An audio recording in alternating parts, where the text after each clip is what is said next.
নূরা পাগলা, যাকে নিয়ে সাম্প্রতিক সময়ে সোশ্যাল মিডিয়াতে একটি ঘটনা ছড়িয়ে পড়েছে।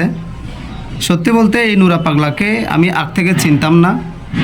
যখন ফেসবুকে ওনাকে নিয়ে মানুষ কথা বলছে, মাতামাতি হচ্ছে, আলোচনা সমালোচনা হচ্ছে, তখন ওনার সম্পর্কে জানার ইচ্ছা হলো যে কেন মানুষ ওনাকে নিয়ে এভাবে আলোচনা সমালোচনা করছে, ওনার কবর নিয়ে প্রকাশ্যে ওনাকে জ্বালিয়ে দিচ্ছে, কাহিনীটা কি।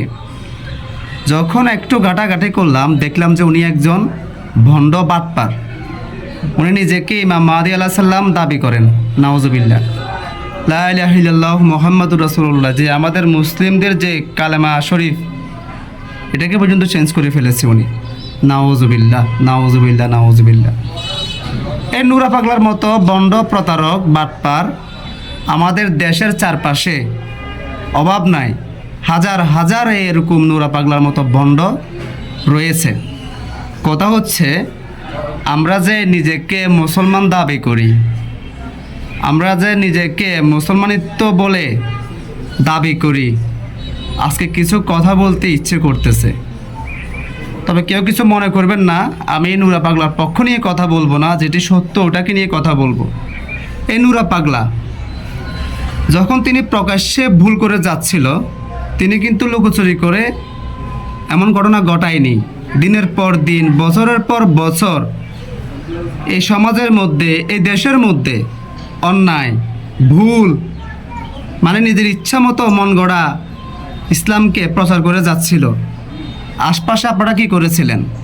আপনারা তো ছিলেন, আপনারা তো দেখেছিলেন যে উনি কি করতেছে, ভুল করতেছে। ওনার আশপাশে কি কোনো বুজুর্গ ব্যক্তি ছিল না? কোনো আলেম, কোনো হাফেজ, মানে যারা ইসলাম সম্পর্কে ভালো বুঝে কোনটা সঠিক কোনটা ব্যাঠিক? আপনারা কি ছিলেন না? আপনারা দেখেন নাই? দেখেছেন, কিন্তু কোনো কথা বলেননি। কেন কথা বলেননি সেটা জানি না, কিন্তু যখন কথা বলার দরকার ছিল, যখন প্রতিবাদ করার দরকার ছিল, তখন আপনারা কাপুরুষের মতো চুপ ছিলেন। অথচ আপনারা ইসলাম প্রেমী, আপনারা ইসলাম প্রেমী, ইসলাম ধর্মের কিছু হলেই আপনারা দৌড় মারেন, আপনারা ঝাঁপিয়ে পড়েন। ইসলামের অবমাননা, ইসলামের অপমান আপনারা সহ্য করতে পারেন না।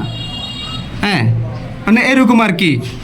একটা লোক বছরের পর বছর, যুগের পর যুগ আমার আপনার মাঝে ভুল ছড়িয়ে দিচ্ছে, অপপ্রচার চালিয়ে যাচ্ছিল। আমরা সেই মুসলমান, আমরা সেই ইসলাম প্রেমিক চুপ ছিলাম। আমরা মুসলমান, তাই না? এই লোকটা যখন নাথারের দেশে চলে গেল, তখন আপনারা আপনাদের আসল রূপ প্রকাশ করলেন যে না, এখনই তো প্রতিবাদ করার দরকার, এখনই আমাদেরকে মুসলমানিত্ব পরিচয় দেওয়ার দরকার, আমরা মুসলমান জাতিকে দেখানোর দরকার। ঠিক আছে, উনি একজন ভণ্ড, উনি একজন বাটপার, আমরা সবাই জানি। এখন জেনে শুনে আমরা এটা কি করলাম? যখন করার দরকার তখন তো করলেন না। এই লোকটা যখন মারা গেল, ঠিক আছে, ওনার পরিবারেরও কিছু ভুল আছে, ওনার পরিবারেরও ভুল আছে। ওনার পরিবারের, ওনার যে মাজার বলেন বা ওনার যে কবর বলেন, এটাকে যে আকৃতিতে তৈরি করা হয়েছে, এটা কোনো মুসলমান মেনে নিতে পারবে না। এটাকে ভেঙে ফেলেছেন, ঠিক আছে, এটা ভেঙে ফেলার দায়িত্ব ছিল প্রশাসনের। আপনারা ভেঙে ফেলেছেন, এখানে 100তে 100 আপনাদেরকে দিচ্ছি, কিন্তু ভুলটা হচ্ছে আপনাদের ওই জায়গায়। যখন ওনাকে কবর থেকে তুলে ওনার মুখে জুতো দিয়ে আপনারা জ্বালিয়ে দিয়েছেন, এই কাজটা কিন্তু মোটেও ঠিক করেন নাই ভাই, এই কাজটা মোটেও ঠিক করেন নাই। এই জায়গাটাতে আমি মনে করেন যে আপনাদেরকে সাপোর্ট দিতে পারছি না, কারণ এটা কখনো মুসলমানের কাজ হতে পারে না। তবে একজন আল্লাহর ওলি নিজেকে আল্লাহ দাবি করতেন, হয়তো বা আপনারাও শুনেছেন, নিজেকে আল্লাহ দাবি করতেন। আশপাশের মানুষ তার প্রতি এতটাই ক্ষিপ্ত, কি এই লোকটা নিজেকে আল্লাহ দাবি করে, আমাদের আল্লাহ তো উপরে আছে, আমাদের আল্লাহ তো রয়েছে।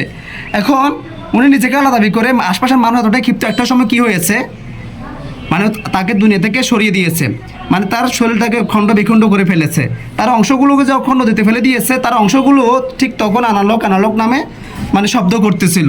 তখন ওই এলাকার মানুষগুলো বুঝতে পেরেছিল উনি তো যে সে ব্যক্তি না, উনি সত্যিকারের একজন আল্লাহ প্রেমিক, একজন আল্লাহর খাস বান্দা ছিলেন। তো ভাই, কার মধ্যে কি আছে সেটা আমি আপনি জানি না, তবে প্রতিবাদ করা এটা আমাদের দায়িত্ব, নৈতিক দায়িত্ব। তবে কার মধ্যে কি আছে সেটা আমরা জানি না, বুঝতে পেরেছেন? ভালো মন্দ বিবেচনা করার মালিক হচ্ছে আল্লাহ। আমি আপনি নয়, আমি আপনি ভালো মন্দ বিবেচনা করার রাখি না, ক্ষমতা রাখি না, ভালো মন্দ বিবেচনা করার ক্ষমতা রাখেন একমাত্র আল্লাহ। তো কে কোন দিকে যাবে, কে কোন দিকে যাবে না, একমাত্র আল্লাহই বলতে পারেন। এখন কথা হচ্ছে, আপনি যখন প্রতিবাদ করার দরকার ছিল তখন আপনি প্রতিবাদ করলেন না, কোন সময় এসে প্রতিবাদ করলেন? মাথার ভেঙে ফেলেছেন, ওনার ভেঙে ফেলেছেন, তা ঠিক আছে, কিন্তু সর্বশেষ যে কাজটা করেছেন এটা মোটেও ঠিক করেন নাই ভাই।